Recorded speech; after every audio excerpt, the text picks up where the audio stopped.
guys, welcome back to Retired and Loving It. Today I'm in our kitchen. It's going to be a little bit different today. I'm doing a collaboration with Joanne and some other channels, which I'll have them all tagged in this video, so you might want to go check them out if you get a chance. We're doing a Friendsgiving where we're going to share some of our favorite recipes for the fall. One of the things that we love is pumpkin bread. And you might be overwhelmed thinking, oh my gosh, it's probably too complicated, but it is so simple to make, and I'm going to show you how to do it today. First of all, you need to set your oven to 350 so that it can preheat. And then, which I've already done this ahead of time, you need to prep your pans.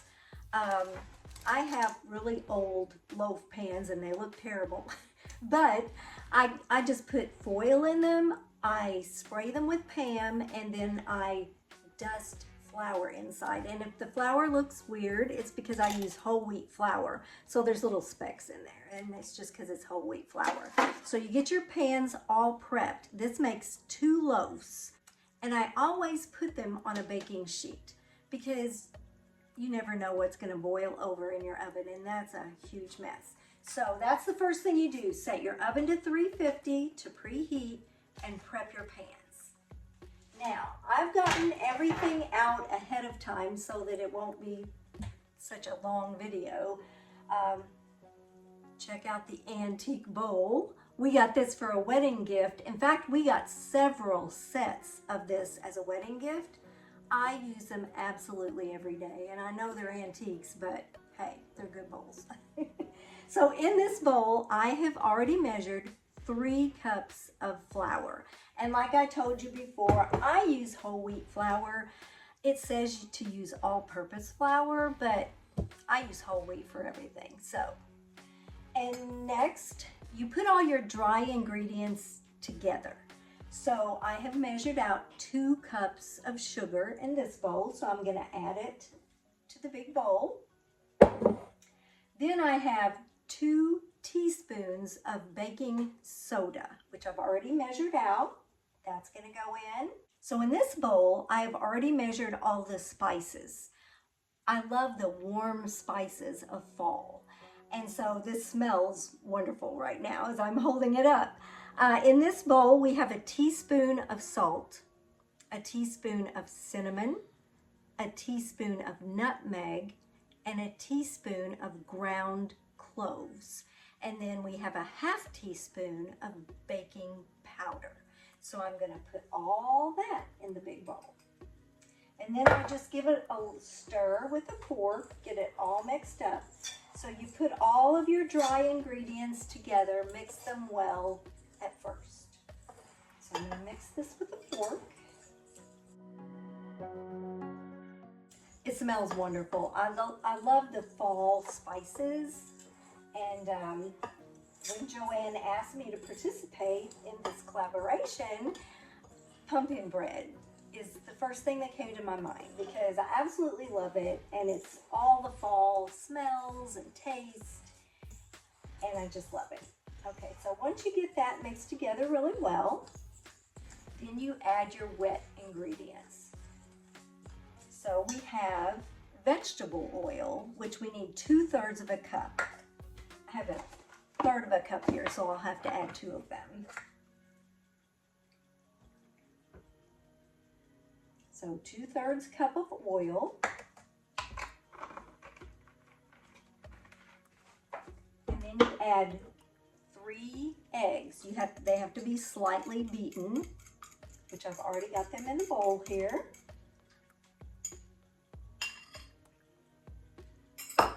And then you need a can of pumpkin. It can be any brand. This is just 100% pumpkin puree. So we'll add that in.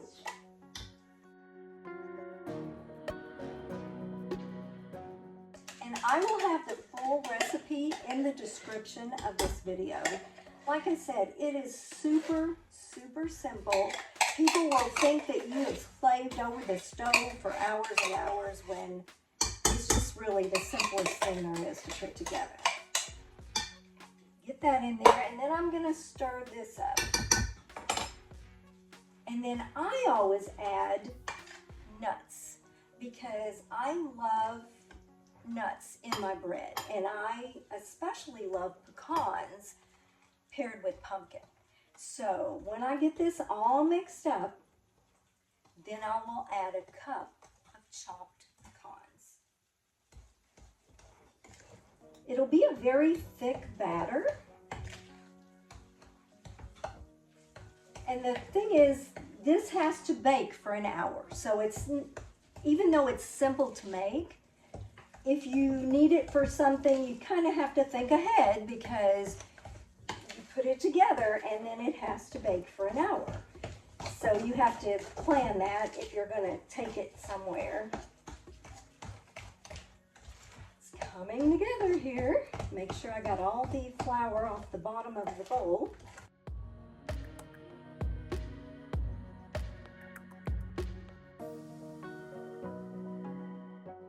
Okay, then I've already measured a cup of chopped pecans. I'm going to throw those in.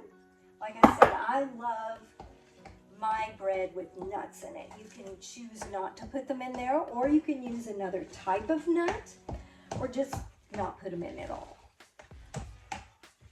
And this makes 2 loaves, so it's good. If you are making something to take somewhere, you can take a loaf and have one for your home. And by the way, if my shirt looks terribly dirty, it's because I am the world's messiest cook. I literally have flour and sugar and everywhere when I get done. That's just me. And normally when I cook, I put an apron on, but I didn't today. So there you have it. Okay, that's all mixed up. So now we'll bring our pans over.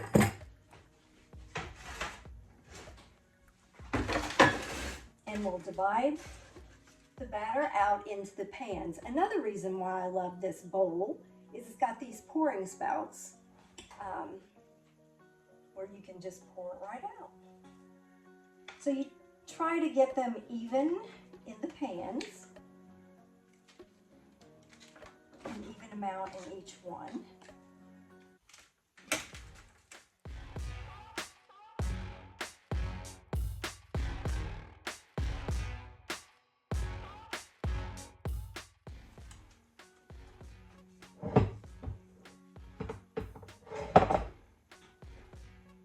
Once I get the batter all out of the bowl, then I'll take a spatula and just kind of spread the batter evenly out in the pan so it's not like in a big lump in the middle.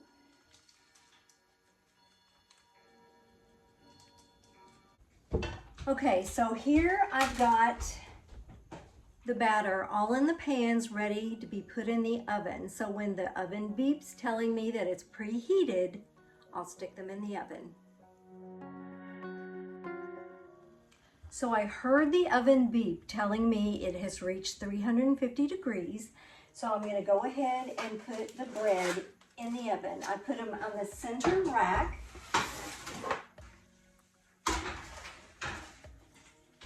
And I'm going to set the timer for an hour.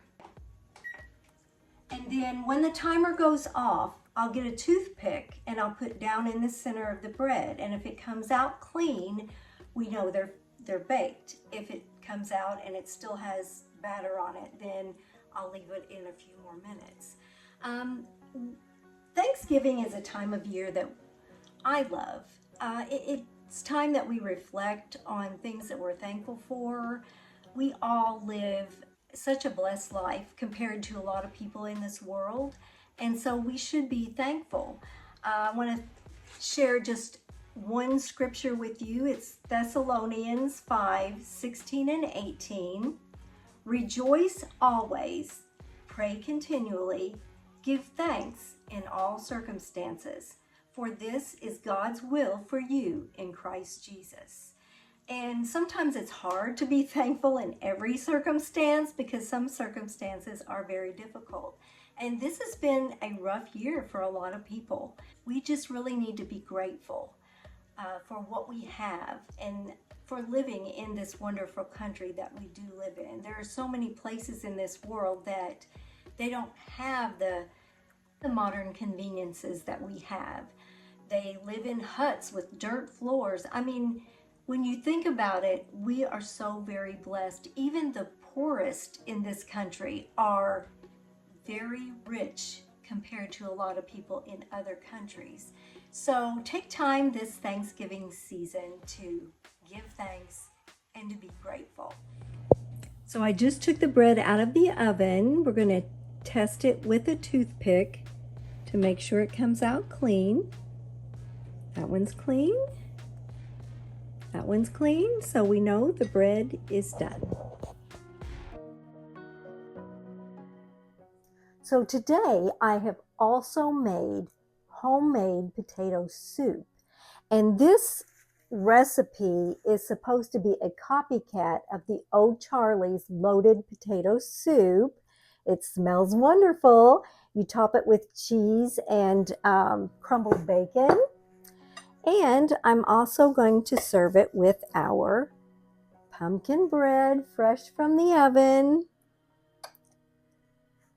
Put a little butter on there and let it melt. It looks and smells delicious. Thanks for joining us today.